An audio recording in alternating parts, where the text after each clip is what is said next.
গতিকে ঢাকা পর্বত যে বা যারা যে দর্শক সকল খেলা দেখাত গেছেন তারা পার্সোনালিটির সমস্যা ছিল আমি মনে করি। কারণ ক্রিকেটার হলতে বয়কট করছে, যে বয়কট খালি বয়কট নাই, বিপিএল বয়কট করার মতো সিদ্ধান্ত নিতে পারছে তারা। মানে তারা তারার পাওয়ারটা দেখাইছে এবং পাওয়ার দেখানোর পরে তারা সংবাদ সম্মেলন হয়েছে যে তারারে সরকারে টেকা দেয় না, তারা উল্টা সরকারের টেকা দেয়। হ্যাঁ, কতটুক হাস্যকর এবং কতটুক ফাগলাটে একটা কথা।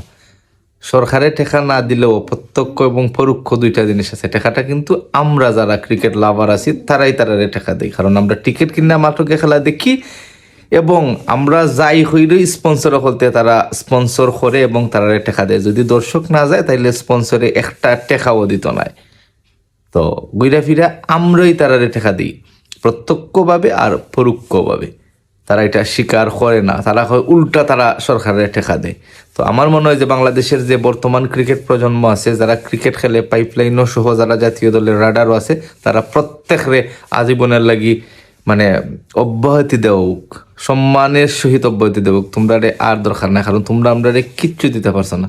আমরা নতুন করে ডালাওভাবে ক্রিকেট বোর্ড সাজানো উচিত এবং ক্রিকেটের পাইপলাইন রেডি করা উচিত আমি মনে করি। এটা আবেগের কথা না।